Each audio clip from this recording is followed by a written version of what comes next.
On Christmas Eve, under the soft halo of the penthouse chandelier, my husband slid a personnel action form across his mahogany desk and said, without raising his eyes, "Apologize to Victoria, publicly, or you lose your raise and your promotion." The paper caught the light. The pen lingered in his hand like a gavel. Outside, a snowflake tapped the window and rolled away. The room smelled faintly of perfume and champagne. He expected heat, tears, a scramble. He did not expect the single word that left my mouth. Okay, it was not acquiescence. It was not surrender. It was a small, deliberate pivot. It sounded like a concession to him.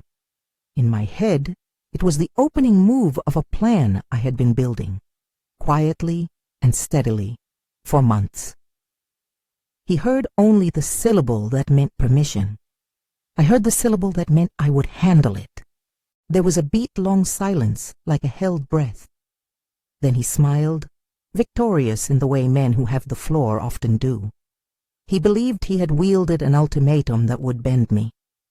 The problem from his view was that he had framed the choice as though my professional life had been his to give or take. The problem, from my view, was that he had made his leverage visible on a mahogany desk.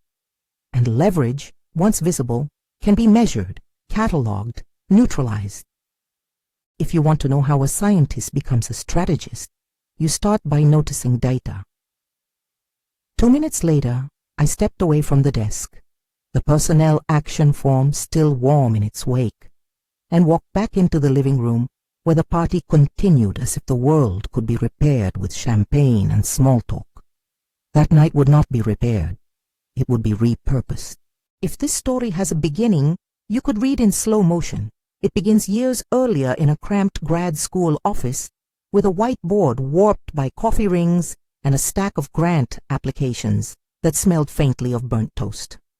Robert and I met as a collision of two trajectories. My stubborn laboratory floor curiosity and his polished ability to translate technical work into investor speak. He had an MBA, the kind of ease with spreadsheets that made people trust him with money. I had a PhD and a taste for precision that made people trust me with experiments. I remember the first time we argued about a protocol. It was late. The lab was cold. He wanted a sliding timeline that favored speed to market. I wanted one that favored reproducibility. We made a case to each other, and then, as one does when two stubborn halves fit, we made a company out of the disagreement. Morrison Pharmaceuticals began on a whiteboard and in the margins of our student papers. Dr. James Morrison, retired clinician, philanthropist, and the most improbably generous man I've known, saw what we were trying to build and wrote a check. He became our chairman, our mentor, the kind of older man who loved long sentences and then shortened them with a laugh. He would later call me the bones of the company. I took that as a compliment. We built things that mattered. We ran 2 major clinical programs that felt more like rescues than product lines. An orphan drug program for a pediatric metabolic disorder, and a therapy that brought real, demonstrable remission in a subset of childhood leukemia cases. The press sometimes reduced those wins to headlines. Small biotech, big results. But inside the labs it was night after night of pipetting, arguing statistical methods at 3 in the morning, and traveling to meet families who had entrusted us with their children's futures. Those faces are the benchmark against which I measure every corporate decision I ever made. There is a seduction in success. It arrives softly at first, an invitation to a think tank here, a profile there. Then investors arrive with a language that sounds very similar to leadership speak, but carries a different moral geometry. Scale, they say. Market share. Quarterly guidance. Words that translate, in a long enough echo, into choices about which projects survive and which are rebranded to feed the stock price. Robert listened well to that language. He was, to his credit, brilliant at it. He could make a case to a room of hedge fund analysts and make them see an opportunity where I saw risk. I admired him for that talent in the early days. We won that way too. We hired talented people. We grew revenue. We put our name on treatments that saved patients, and we were rewarded with visibility. And then the arithmetic of visibility did what it always does. It rearranged incentives. Victoria Ashford arrived framed in everything that, on paper, a modern CEO should adore. A former consultant with a TED Talk clipped into her bio, a leader with a narrative about disrupting legacy pipelines and unlocking latent value, she did not so much enter our building as a light into it. She wore confidence like a second skin, sharp suits, softer laughs, and people wanted to be near that confidence. Investors liked the story she could tell. Robert, increasingly hungry for the gleam of that story, liked her company. At first her presence felt like another hire, a new tool in a growing toolbox. She ran workshops with whiteboards and sticky notes. She said the words innovation funnel and scalability, and circled them with markers until the room felt dizzy with possibility. If I had been less secure, I might have felt threatened by her energy. Instead, I tried to locate where she might help do the work that mattered to our patients. But the work she loved was different. It looked better in investor decks. It had metrics that were easily holdable in a quarterly report. It had photos of smiling teams in stylish, minimal offices. The first real sign that her presence would be problematic for me was trivial in isolation. A bottle of perfume, a thin, unfamiliar sweetness that lingered on Robert's scarf after a weekend trip. The second sign was a calendar with back-to-back meetings that used phrases like strategic partnership opportunities and excluded obvious clinical leaders. The third was a new trailer for a product line that rebranded careful, incremental science as market innovation, language that minimized the messy, urgent work of clinical trials. When your spouse is also the company's CEO, lines blur. Personal slights become public risks. Professional disagreement gets read as marital tension. I learned to parse those blurred lines into data points. Who was in the room? Whose name ended up on the deck? Which programs suddenly needed a market-centric pilot instead of a randomized controlled trial? Data does not capture grief, it captures patterns, and patterns are useful. There were evenings when the house felt empty even when he was there. A chair left warm in a conference call. A voice at 2 a.m. that was not mine. Small things accumulate. They become evidence in a way feelings alone never can. I discovered the affair by accident, which is to say, I discovered human behavior in its most mundane form. It was a Saturday. Groceries left on the kitchen counter, a coat that smelled of a different rainfall, shoes in a place Robert would never have left a stranger's shoes. Hearing voices through the thin wall of our bedroom is the sort of sensory detail that arrives with a kind of slow horror. You can track words, inflections, the way a laugh lands. I could have stormed down the stairs, broken the scene apart with a demand. I could have become the story the tabloids would later frame around a scandal. But I had spent the better part of a career learning what panic does to decision-making. Panic invites error. Instead, I did what felt like the only rational response available to me. I left the house, went to the hotel bathroom that had become my private room for late-night thinking, and I started to compile what I would later call my dossier. Not out of vengeance, out of insurance. Insurance does not have to be ugly. It simply has to be thorough. I documented the patterns I had already been watching. I copied quarterly decks that replaced clinical milestones with vanity metrics. I printed expense reports that showed consulting fees that did not align with deliverables. I traced how Victoria's contractors were given preferential access to our labs without IRB approvals in place. Details that, in isolation, were troublesome. In aggregate, constituted conflicts of interest. Let me be absolutely clear. I did not hack into emails. I did not access private files I was not authorized to view. This was not a cloak and dagger operation.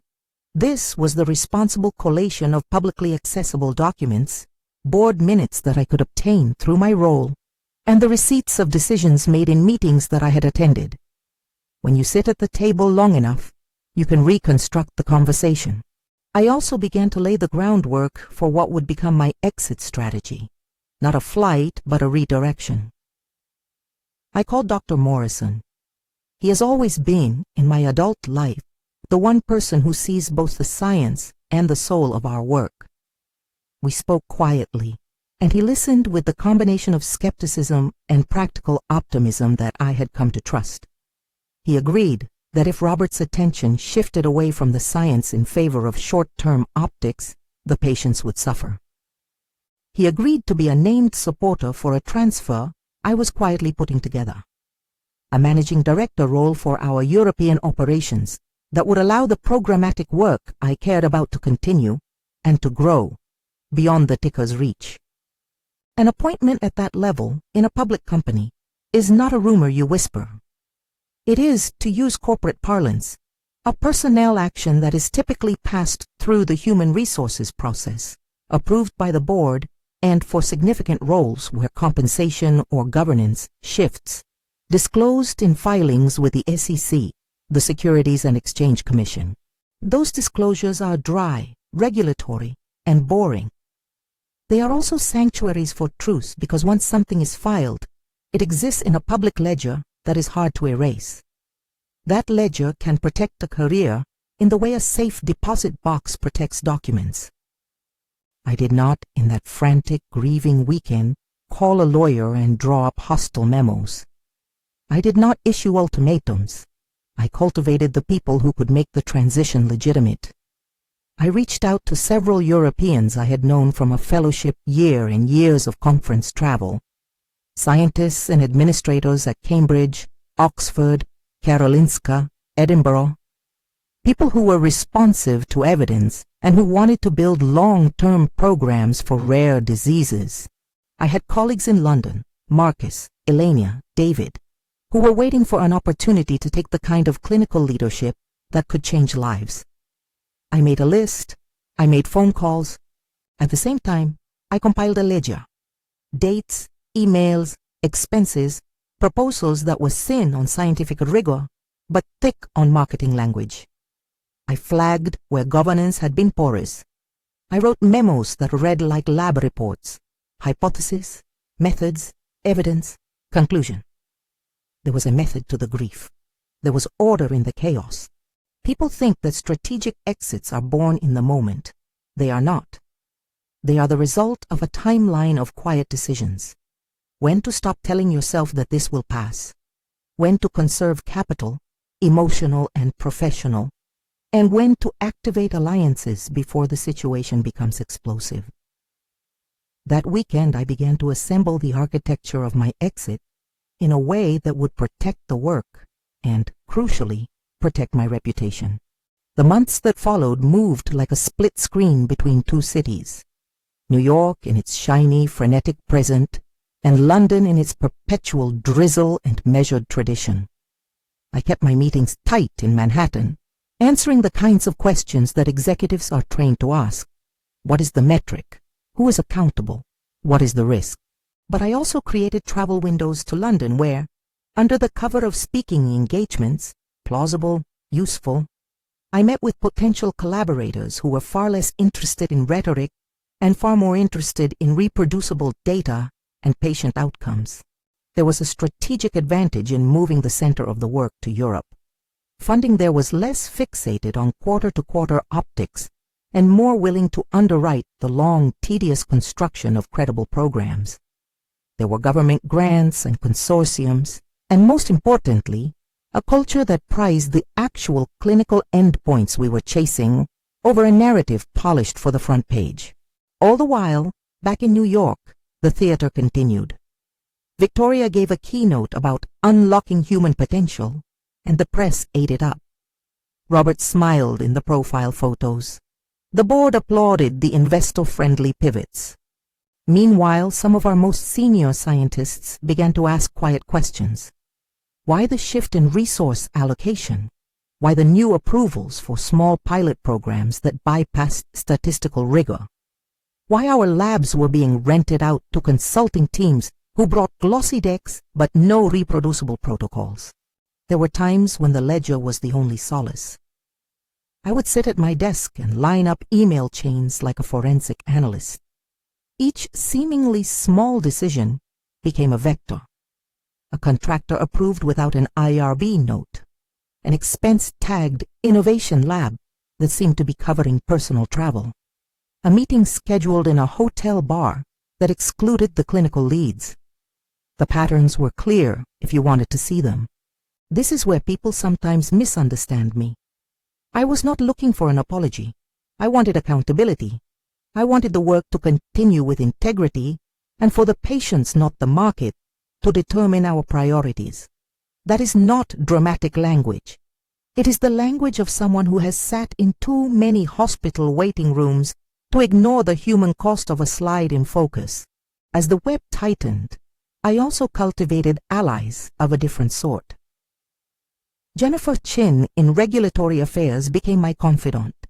She understood how to read an FDA filing like a psychiatrist reads a symptom. She helped me parse the fine print of protocol deviations and expense justifications. Dr. Morrison couldn't be more public in his support. He was our chairman and the founder, a man whose word carried weight with the board. There were others too. Patricia Hammond, a later appointee to the board, who would become an important ally in a way neither of us could have predicted, and the London team, Marcus, Elena, David, whose competence allowed me to imagine a unit that could run without the theatricality of New York PR. Everything we built in the company had been built on trust, between scientists, patients, and those they trusted to keep the work honest. Betrayal, when it arrives from the inside, is corrosive. It does a sort of slow damage that is hard to measure, but like a slow leak in a ship, it can sink you if you ignore it. Meaningful strategy is not revenge. It is reversal. Revenge is destruction. Strategy is construction. From the moment of discovery, my intention was not to burn the house down. It was to walk out with the blueprints. There were practicalities, of course. A personnel action form is an HR instrument that formalizes changes to roles, compensation, or status. When one sits across from the CEO as he slides such a form toward you with an ultimatum, the moment feels like an exercise in humiliation. You are being told your career is contingent on public subservience. What he did not know, what he probably never considered, was that the paper he pushed toward me could also be catalogued and used as evidence of a coercive decision should the need arise. He did not know that I had already built a parallel pathway with the board's quiet blessing, or that Dr. Morrison had signed preliminary paperwork that would, if needed, ratify my move to London. That preliminary paperwork, the sort of disclosure that, when filed with regulatory bodies, marks a corporate reality, was not a reckless gambit. It was a defensive posture. It was a way of ensuring that the work we had begun would not die because some executives preferred optics to outcomes. It was also a way of asserting my own professional identity. I was not, and would not be, defined by my relationship to the man who had once been my partner. There is a certain poetry to procedural documents. They are boring, and that is their power. They exist in a registry that is by design dull. But dullness preserves. Once a filing exists, it is a fact in the world. Facts are stubborn. They outlast heated conversation. In the weeks between discovery and confrontation, I rehearsed what I would say, but not to Robert. I rehearsed it in my head for the people who mattered. The scientists who had joined us because they trusted the mission. The families who had written us letters in gratitude. The board members who had to choose whether to protect the company's integrity or the CEO's image. I prepared memos that would read like arguments and not like kerfuffles. I prepared talking points that centered patients, not marriage. And I prepared emotionally. I let myself feel the small, sharp griefs. the clench in my stomach when I saw his profile in the press next to hers, the nights when I would lie awake wondering if I had missed something in our marriage that could not be fixed by logic. I allowed myself, rarely and in private, the flash of acid and bitter humor that comes from being underestimated. Those feelings did not direct my actions. They informed them like the background noise of a room you use to calibrate instruments. There is a misconception that power plays are dramatic and immediate. Often, they are as domestic as a shared toothbrush and as quiet as a memo sent at midnight. The weaponization of policy, using an HR form as leverage, is not a movie plot. It is a workplace reality. And the right answer is rarely a shout. It is a rearrangement. So when Robert gave me his ultimatum on that Christmas Eve, the word okay landed like a period at the end of a sentence I had been writing for months.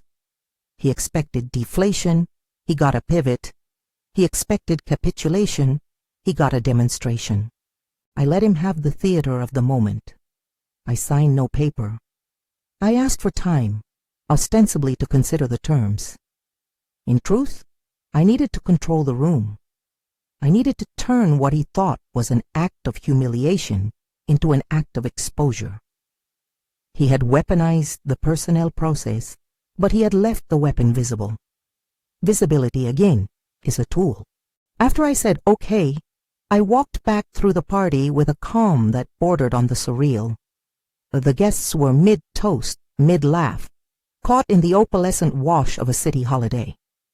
The conversations around me were tiny islands, fund managers remarking on the company's bold new direction, a journalist congratulating Robert on a pivot that promised bigger returns.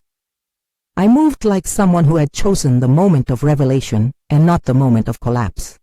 At the edge of the crowded room, I found Jennifer. Her face was tight. She had read the mood the way some people smell rain. We stepped aside and exchanged a glance that was shorthand for what months of professional life can give you: a shared map. She had been gathering regulatory notes and had quietly flagged the items that would most embarrass a company if the board took them seriously. "Keep steady," she said. It was not small comfort. It was professional solidarity. I remember standing by the window and looking at the snow over Manhattan and thinking about the Atlantic. London felt not like exile, but like a place where we would build something stubborn and slow. I felt a strange clarity. If I left, I would leave, not because I feared losing what I had built, but because I was determined to continue building what mattered elsewhere, where incentives aligned more readily with mission than with quarterly bells. Those months were the slowest and the fastest of my life. I worked my day job at the table I had before the mahogany, chair straight, presentations crisp. I built my dossier at night like a careful archivist. I spoke to Dr. Morrison in short, secure phone calls about board dynamics. I called the people in London I trusted. I wrote memos that read like clinical appendices and filed them with people who cared about process. And all the while, Robert sharpened his rhetorical knives. He could make the room think he was protecting the company by demanding my compliance. He could make the board imagine that my departure, if it came as capitulation, would be less messy than a protracted fight. He did not, then, suspect that my okay was an engine and not an anchor. I do not tell you this because I enjoy recounting the sting. I tell you because there is a moment in many professional lives when you must decide whether humiliation is an end point or a prompt. For me, humiliation was a prompt. I wished with a strange tenderness that I had been the one to fall in love with him in the way he needed. But wishes are not strategies. I turned the private ache into a public plan. On the day before the board meeting that would decide the direction Victoria wanted to take the company, I sat in my office and looked at the personnel action form he had given me weeks earlier. I had not signed it. I had, instead, prepared my own set of paperwork, a proposal for a European managing director role with defined objectives, governance structures, and a budget that would allow the team to pursue clinical milestones without being tied to short-term headline chasing. Dr. Morrison had seen it. He had seen the integrity of what I proposed and had quietly pledged to support the filing. To the world, it was corporate housekeeping. To those who knew, it was a legal and moral anchor that would make my move visible and legitimate. That night I went to the board holiday party and stood on the fringe, holding my glass like a small, steady boy. Robert moved through the room, basking. Victoria laughed and leaned close. The board members praised the strategy that would maximize value. No one in that room understood that the paper on Robert's mahogany desk was not the final move. At 11, when the crowds had thinned and the music had softened to a hum, I excused myself from the party and walked back to the penthouse office, where our history, both the shared and the contested, was catalogued in certificates and framed photographs. I sat at the mahogany desk and I looked at the personnel action form again. The pen was where he had left it. I could have signed the apology he demanded. I could have let him keep his narrative of control. Instead, I stood. I walked to the window. Snow had begun to fall harder, a softening that muffled the city. I slid the personnel action form into my bag. There is a particular quiet electricity at the moment when something you have prepared meets the theater you have been invited to. I moved through the party, past the laughing clusters, past the small talk, with a folder under my arm and a composure that surprised even me. I heard my name in the background and found Dr. Morrison by the mantel, his face lit by the firelight, and the kind of calm that comes from someone who has made peace with the difficult decisions of leadership. We spoke for a single paragraph, the sort of conversation that doubles as consent. Then, with a steadiness that was almost boring, I left the room again. I walked back to where Robert sat with his smug perimeter of admirers, and I waited for the right moment, not for him to look smaller, but for the moment to be true. I did not storm out. I did not yell. I stood and I announced simply that I was resigning from my role as Director of Strategic Planning, effective immediately, and that I was accepting a new appointment as Managing Director of Europe, an appointment that had already been filed with the appropriate authorities. The room did not know how to breathe. He coughed. He laughed once, a thin sound. The smile he had worn like armor slipped. I could feel the eyes that had listened to him in the months before turn toward me, measuring. Some of them understood the technicality of the filing he had not seen. Some of them saw only the theater of a woman who had chosen to leave rather than apologize. None of that mattered as much as the truth. The European office would be free to pursue the work the patients needed, and my role would allow us to continue the science in a place less ruled by quarterly applause. When I say I walked away, I mean that literally. I walked from a room he thought he had controlled, out into a city with a new map. I did not walk out of hurt alone. I walked out with a mandate, a team, and yes, a raise that reflected the new responsibilities and the realities of moving my family across an ocean. There will be plenty of time later to talk about the fallout. For now, let me pause and say this. When you are offered humiliation as leverage, you have three choices. You can submit and often be diminished. You can rage and often be consumed. Or you can reframe the moment so the public script changes. I chose the last.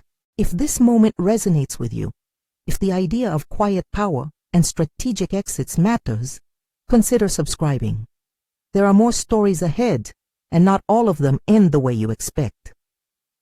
For now, understand that walking away is not always walking back from loss. Sometimes it is walking toward work worth doing. I left the party that night with a folder under my arm and the city's cold in my lungs. Robert followed with a train of questions that sounded like threats. Victoria texted layers of indignation that read like damage control drafts. The board, split and silent, filed into their cars and into conversations that would become meetings. I sat on the late train to the airport and watched the city blur, lights smeared into a streaked Monet of regrets and glass. In my bag was the dossier, a compendium of charts, memos, and a formal proposal for the European unit. It was work as armor. The Atlantic waits for no one. I booked a seat that felt like a hinge. On the plane between takeoff and landing, I composed the speech I would give to the European team in the first days. Short, precise, centered on the patients. I would not use the language of revenge. I would use the language of method and milestones. There is a strange sense of relief in choosing the terms of your departure. It is a hard relief, edged with loss. But it is also a clarity that is rare and, in the long arc of a career, precious. I did not leave because I had failed at marriage. I left because I had a responsibility to something larger than my private life. I left to safeguard the work, to preserve a pipeline that might save children's lives in a way that marketing speak never could. On the plane, beneath the hum and the recycled air, I slept like someone who has finally stopped waiting for permission. The next morning, I woke with the London date in my head and a sense of forward movement. I was not naive about what would follow. Power vacuums are messy. Fury finds ways to propagate. But I had done something most people assume is impossible. I used the rules of the company to create an exit that was both honorable and effective. I had turned an ultimatum meant to humiliate into a public affirmation of my work, and in doing so, I had redefined what revenge could look like. It is not the collapse of another. It is the construction of a life that cannot be diminished by someone else's narrative. There are chapters I have not told you yet, boardroom votes that finally broke, compliance notes that would later demand explanation, personnel shifts that would ripple across offices. There's also the quiet work, the moments in hospital corridors and lab benches where the real stakes live. As we taxied to the runway, I folded my hands and thought of the kids who had written to us when our drug had first shown promise, their small handwriting pleading for a future. I thought of Dr. Morrison, who had believed in us when we were only an idea. I thought of the whiteboard with coffee stains and the way equations can become a map to compassion if you let them. That map is what I carried across the sea. That map is what I carried across the sea. The first week in London is a study in small, decisive adjustments. You trade one skyline for another, and for a while, every decision tastes like jet fuel and tea. The team met me at a modest office near King's Cross, Marcus with his battered briefcase, Elena clutching a stack of protocol drafts, David lugging a laptop that had clearly seen better days. They greeted me not as the woman who had just walked out of a penthouse party, but as the professional they had chosen to follow. That distinction mattered. We began with practicalities. The HR transfer paperwork, the relocation allowances, the contractual details that made the appointment more than a press release. Night 1 in London. I fell asleep to the sound of rain against the glass and woke with a to-do list long enough to be comforting. There's no elegant way to land a new program. It is logistics and relationship building, grant applications, and the kind of relentless patient persuasion that scientists call replication. If you can persuade one center to run your protocol the right way, it becomes easier to persuade a second. Our first big victory was small by the press's standards and enormous by ours. A government research grant that had been earmarked for fragile programs required a partner institution.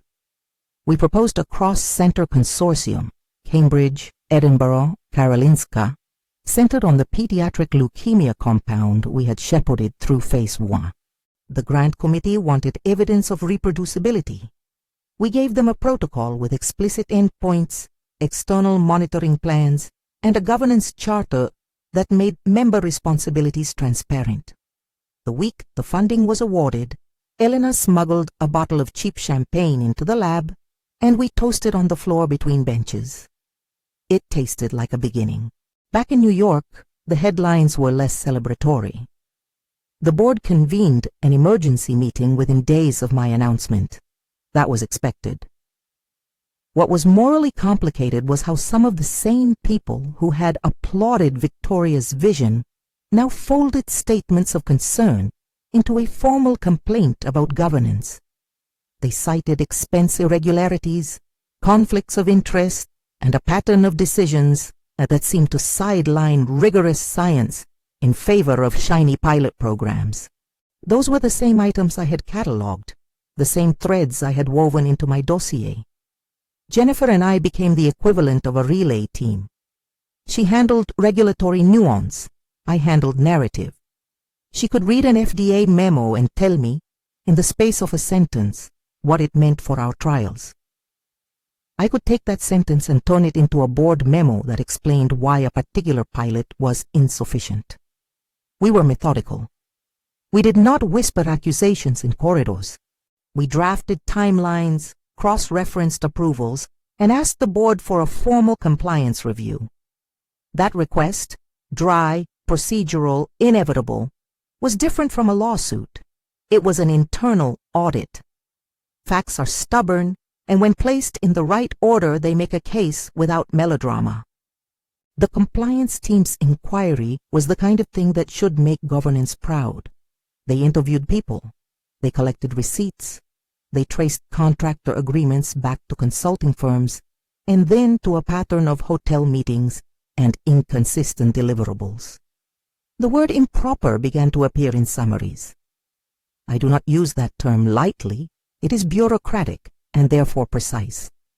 Improper expenses, conflicts of interest, and the circumvention of IRB procedures are not small administrative failures. They are governance failures that, left unchecked, can put patients and projects at risk. I won't pretend the sequence was clean. It was not. It was messy and human. Some people who had supported us for years felt betrayed and angry. Others were defensive. People lost their jobs. People cried in hallways. I found myself sometimes apologizing, not because I had done wrong, but because the falling dominoes of public scrutiny rippled inward to people who had done nothing but come to work. That humility was not weakness.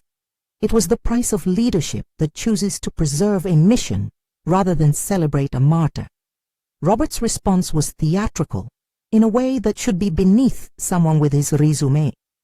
There were lawyers and threats, the kind of language that suggests ruin if you do not preempt it with contrition. Victoria posted curated statements about vision and innovation. There were op-eds, the kind that shade rather than state, and murmurs about shareholder anxiety. I braced for a smear campaign because power often lashes outward when it feels exposed. What I had not expected was the quiet erosion that followed in the office. Senior scientists accepting positions elsewhere rather than weather the uncertainty. A few mid-level managers who had been loyal to the mission finally admitting they could not stand the cognitive dissonance. Those departures hurt more than the press. They were personal losses for the people who had given years to the work and now had to choose between loyalty to an ideal and stability for their families. But London held. Our grant-funded consortium moved forward. Our first multi-center protocol enrolled its first child within months. The compound's early signals were hopeful: measurable tumor reduction in a small cohort and improved quality of life markers. I do not say that cavalierly. Clinical science is cautious in its language because it must be. We celebrated those data points as milestones, not miracles. Meanwhile, the board's compliance review produced results that the company could no longer ignore. An internal report, redacted but damning in its gist, documented a pattern of expense approvals that had insufficient oversight, and it tied several vendor relationships into a web of preference that the board found inconsistent with fiduciary responsibilities. The report did not allege criminality. It flagged poor judgment and lapses in governance. The board, which had once buoyed Robert's strategic pivots, concluded that the optics of his leadership had become a business liability. What followed was a cascade predictable in corporate life, but stunning in its human detail. Robert offered to resign the CEO role. The board accepted. There were negotiated terms, severance that was legally required, consulting clauses that were customary, and language that preserved some dignity for a man who had once been the company's public champion. Victoria's exit was quieter. She negotiated an exit package and a transition that kept her from becoming the symbolic center of the scandal. The company tried to limit the damage to its market value. Investors, predictably, focused on guidance and leadership continuity. I remember reading the anonymous notes left on my desk in the London office. You did what you had to. Did it hurt? How will you sleep? Those notes were the brittle honesty of people trying to make sense of someone else's choices. I slept the first night after the resignations with a fatigue that was not simply physical. It was a fatigue that comes from having to hold two truths at once. Relief that the direction had been corrected, and sorrow for the costs exacted on people. Dr. Morrison's illness was a separate axis of grief that arrived with the somber inevitability of aging. He had been ill for a while, quietly, the kind of condition that people around him described in measured tones. I flew back to New York for a brief period at his bedside, where he spoke about the company with a clarity that was both tender and procedural. Protect the work, he said, in a voice that carried a lifetime of bedside wisdom. Find the people who will do the right thing when no one is watching. He died in late spring, indefinito for the exact date, and the world seemed to tilt in a way I had not anticipated. He left letters and memos and a trust with specific language about stewardship. In his will, he included a provision that recognized my contribution, an offer of voting shares, and an invitation to consider the CEO role in the event the board wanted me to step into national leadership. The offer was enormous in practical terms and in symbolic weight. It was the kind of choice that makes silence into a decision. There are ways to accept a legacy and ways to decline it. I sat with the envelope he had placed in a drawer, the paper yellowed with the fingerprint smudges of his years of paperwork. I read the words aloud in the London office one quiet morning, and the room listened. Patricia called me afterward, her voice the mixture of corporate gravity and personal condolence that board members perfect. She told me the board had discussed the potential of my moving into the CEO seat. You could fix it from the top, she said, not as enticement but as an observation. I did not feel the seat as a throne. I felt it as a lever. The question I asked myself was not whether I could do it, but whether doing it would enable me to keep my promise to patients without being trapped in the cycles that had flattened our work before.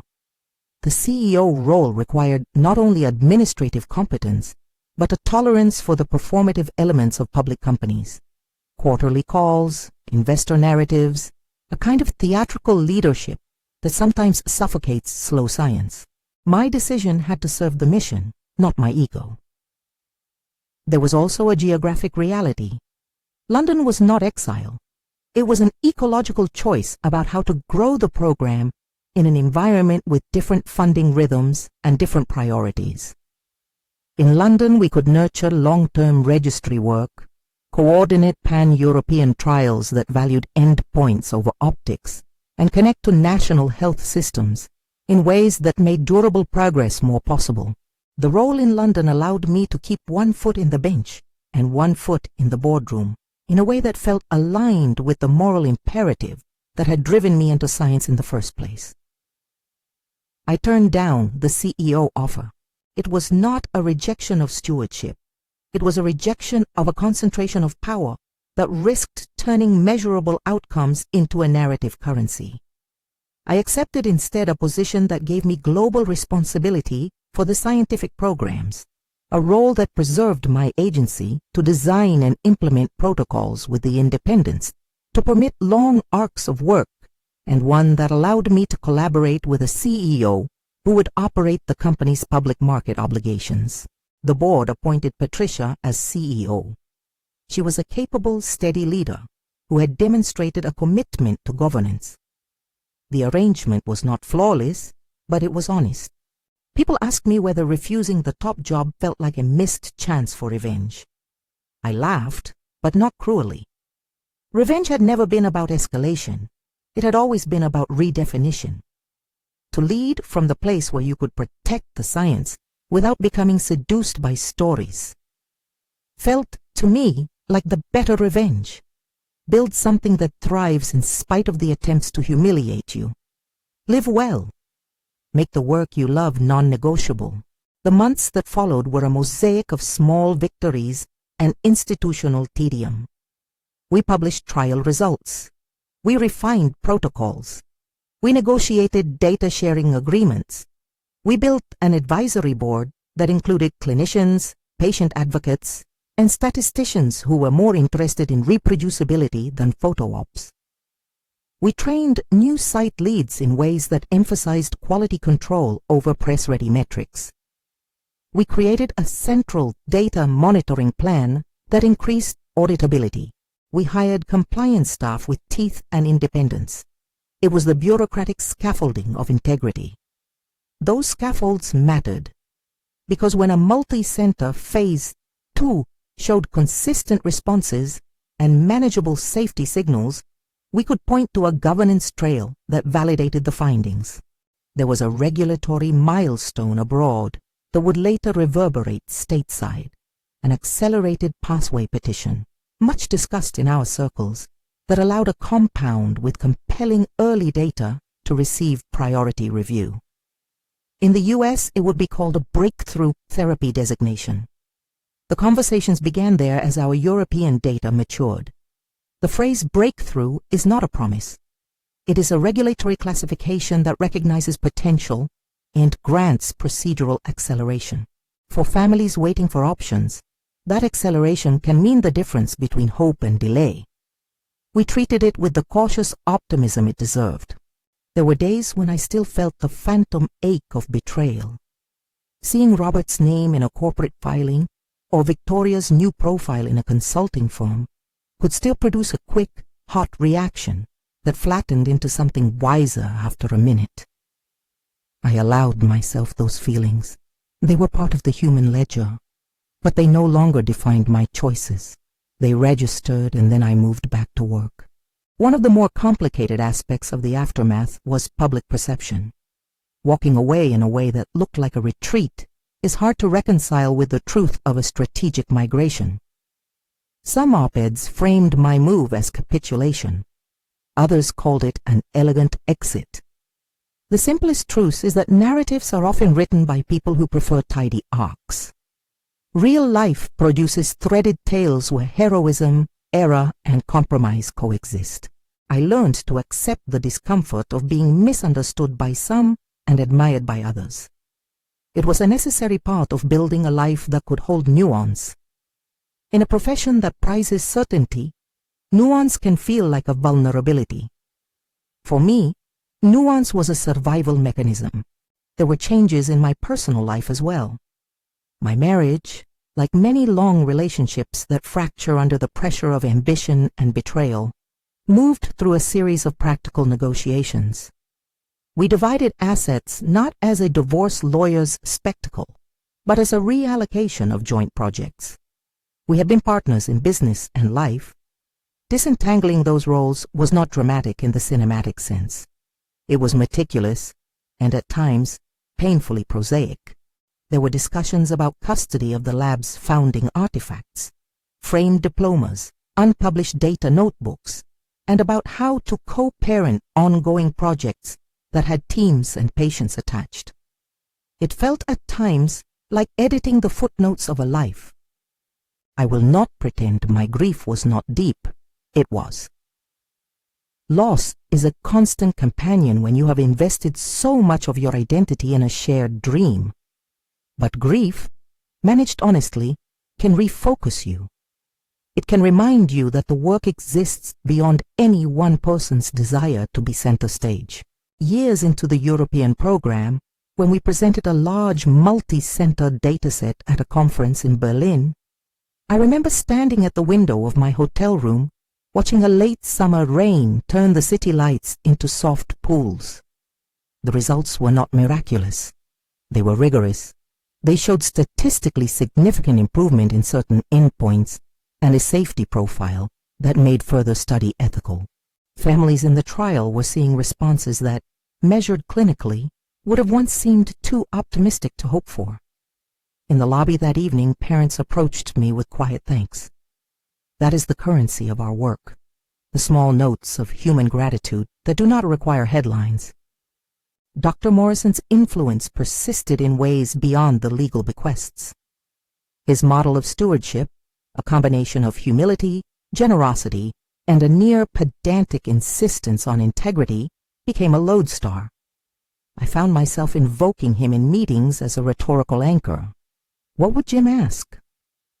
When board members heard that, they tended to listen. He had taught me how to make moral arguments with regulatory rigor. I used both. There were moments of recognition, too. Patricia and I built a working relationship based on mutual respect for our roles. She navigated the capital markets while I tended to the scientific infrastructure. We were complementary, not competitive. That partnership was its own sort of vindication. It showed that leadership can be distributed and that influence need not be synonymous with title. By the time the pediatric leukemia compound progressed to a pivotal phase 3, the European division had become a model for how mission-driven research can be structured within a public company. The program's governance charter was cited in policy forums. Our data-sharing platform was used as a template in a consortium of rare disease groups. The people who had once packed up their lab benches and relocated had created a network that extended from Cambridge to Stockholm to Edinburgh. The work grew because we protected it from the sway of short-term theatrics. And there was, in a quiet corner of the office, the folder I had carried from the penthouse. It lived in a file cabinet in London labeled with a project code. It was not a trophy. It was a reminder. Evidence matters, and strategy can be moral. Whenever I felt tempted to escalate, I opened the drawer and found grounding. There is a tendency in storytelling to ask for closure. People want endings that feel tidy. Real life rarely obliges. There were legal settlements that were negotiated. There were reputational wounds that healed at varying speeds. Robert's post-resignation pass involved work in different sectors. Victoria built a career as a consultant who occasionally appeared on stage at innovation summits. Neither of them disappeared. Neither was exiled. They both remained humans with their own stories. I allowed myself a compassionate complexity. That did not dilute my accountability to the work. It simply kept me human. When I think about the word okay, it has accrued meanings that are subtler than either surrender or triumph. It is a pivot, a permission, a marker. At the mahogany desk it read as a quiet capitulation. Later, people would quote that moment in articles and say it showed how wronged I had been. I prefer to remember it as an instrument that allowed me to reframe a problem. It was the moment I chose an exit that preserved the work. It was the moment I decided to answer humiliation, not with rage, but with agency. Revenge, as I have learned, is not an event. It is an orientation. It is waking up and deciding to make the life you love more resistant to those who would define it by petty power plays. It is building institutions that can outlast bad actors. It is measuring success by lives improved, not by the collapse of an adversary. When I compare a quiet lab where a child's remission is discussed in hushed, exhausted awe to a headline that dims within a news cycle, my choice is clear. Years after that Christmas Eve, a young scientist on the team asked me once whether, in a moment of humiliation, there's ever a time to forgive publicly. It is a nuanced question. Forgiveness is not a public act. It is an internal reconfiguration. I forgave not to absolve, but to move. Forgiveness allowed me to stop feeding a narrative that required my suffering as its central spectacle. I forgave to make space for the work. Looking back, I would tell my younger self at the whiteboard that strategy is not only about documents and filings. It is about moral courage, It is about assembling trusted people and protecting the vulnerable work they do. It is about writing memos that read like lab reports and standing in a crowded room and stating a truth that the market might not immediately appreciate. It is about choosing where to put your energy. There are small moments that crystallize the arc. I think of meeting a mother in Edinburgh whose 10-year-old had been enrolled in our trial. She had dark circles under her eyes from the hospital nights, and she spoke with a clarity that cut through any corporate noise. "You kept at it," she said. "You didn't let the story take over the work." She did not know the staff who had left or the boardroom politics. To her, the measure was simple. Did we persist in service of children? Her gratitude was not a balm for every loss, but it was proof that our reorientation had value. I also think of a late afternoon in Cambridge when we opened a small satellite clinic. Marcus found me in the hallway with his tie loose and a grin that made his eyes look younger. "It feels like a beginning," he said. He meant that in the most technical sense, and the most human one. He was right. The city outside my London window matured from drizzle to a brightness that felt earned. Life, as it often does, settled into a rhythm of meetings, data reviews, teaching clinics, and the occasional necessary fight in governance committees. The fights were now about science and resource allocation, not petty theatrics. I had turned the instrument of humiliation into a lever that amplified what I cared about. When people ask what I would do differently, I am struck at how simple the answer is. I would trust my instruments of evidence sooner. I would make sure my alliances were not simply cordial, but legally and ethically robust. I would have cultivated the London relationships earlier, not because it is a magic fix, but because diverse institutional cultures protect against monocultures of ambition. I have been asked often whether I regret that I let the marriage persist through the early years of the company. I do not regret the collaboration we once shared. I regret the moments when we allowed markets to rule decisions that should have been ruled by patience. That regret is a useful fuel. It keeps me awake in board meetings in the best possible way. In the end, the revenge I walk away with is not the ruin of a person who once wronged me. It is a set of clinics that enroll patients ethically, a team that values reproducibility, a governance structure that can withstand rhetorical storms, and a personal life rebuilt on a foundation of agency rather than dependence. The raise that accompanied my European appointment was practical. Compensation that recognized the added responsibility of international oversight and the cost of relocation. It was also symbolic, recognition that the work I had chosen to protect was valued. Sometimes people want a pat moral. They want a villain vanquished and a heroine crowned. Life is seldom so neat. There are trade-offs, awkward conversations, and mistakes along the way. But there are also mornings in small clinics when a child's blood count shows the sign of response and a nurse writes in a chart, "Improved, family relieved." Those mornings make 1,000 small indignities irrelevant. As for the mahogany desk and the personnel action form, those objects remain in my memory, but they no longer have power over me. The form is, in the back of my mind, a reminder that paper can be both weapon and anchor. What matters is how you choose to use it. The word okay, once perceived as acquiescence, has become for me a reminder. Sometimes a single word is the hinge that opens a door you've been building toward all along. If this story landed with you in any particular way, if you have had an experience where humiliation was offered as leverage, or if you have contemplated an exit that felt both risky and necessary, please share the moment that hit you hardest in the comments. I read them. If you value stories about quiet power, strategic exits, and building instead of burning, please subscribe. There are more stories ahead, and not all of them end the way you expect. Thank you for listening to this one.